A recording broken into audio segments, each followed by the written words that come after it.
I've met people that have lived in Savannah their whole lives and have never been on the water.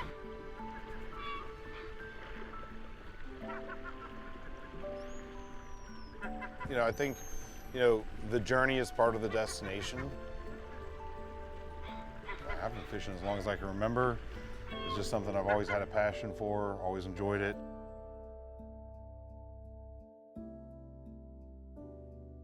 How long have I been fishing? Most of my life.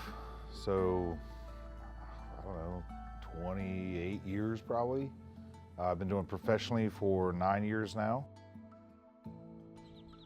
I worked, you know, several different jobs, military, and got out and couldn't really find my happy place. And so I quit my job to be a full-time fishing guide and never looked back. It's my passion. It's what I love doing. It's what I, you know, lay awake at night thinking about, you know, what the fish are going to be doing the next day. It's a puzzle, and it's challenging every day, and I like figuring that out. I'm big on responsibly harvesting, taking care of the resource, making sure that, you know, we're only taking what we're going to use, what we need, and that what's going to get eaten, and then let the rest go.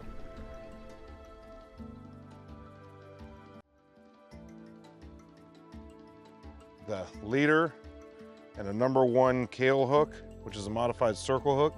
It's not only better for catching the fish, it's better for releasing because most of the time it gets it in the corner of the mouth. So if you don't want to kill the fish, it's got a much higher survival rate.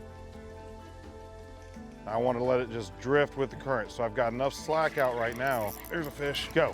Reel, reel, reel, reel, reel, right up high. Go, reel, got a reel, got a reel. We're a watchdog for the water resources in a given territory.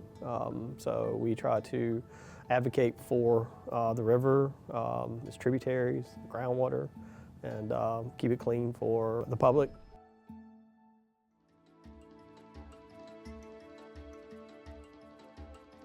I mean, fishing, depending where you are geographically, is kind of different.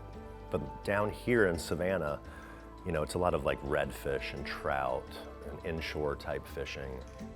He must be from Alabama. He's missing a tooth. This is like the perfect fried fish. It's not fishy. It's really delicate white, you know, meat. It's great. It doesn't hold up well on the grill because it's so delicate, but pan frying or deep frying, it is amazing. So there was a lot of challenges for our region moving forward on the water resource side, as far as surface water pollution and impacts. But then there's a water supply issue that we're facing too. So we have a lot of restrictions on where water can be pumped from the ground because of concerns with saltwater intrusion. One of the reasons we have so many regulations now is because we didn't used to have the regulations before. So people would just go out and catch and keep and kill whatever they wanted. And you will see a decline in the population if it's not regulated a little bit. But I think that's probably the #1 thing is going out and enjoying the resource, but protecting it at the same time. And those of us that harvest fish are probably the biggest proponents of conserving that same resource, because I want my great-grandkids to come out and catch redfish that are, you know, great-grandchildren of the fish I'm catching now. You know, and if we deplete the resource, then there's nobody to replenish it later on. You know, it's not an infinite resource like we used to think of it as just, oh, the ocean's full of fish and, you know, we can't fish it out. Well, we realize now, like, we impact it.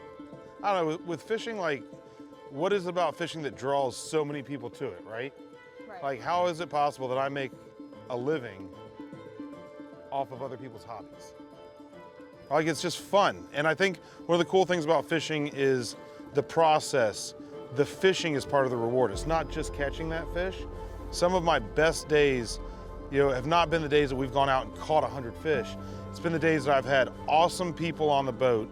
Maybe the fishing's been tough, but we've worked really hard and, you know, succeeded. Maybe at the end of the day, we caught a big giant redfish after we worked for 6 hours to catch it. Oh my God. Like, and that happens. There's days where you just don't catch anything for long periods of time, and yet that's part of the reward is the experience of doing it. My wife doesn't like it when I go by myself, but that's kind of why I go, is to go by myself.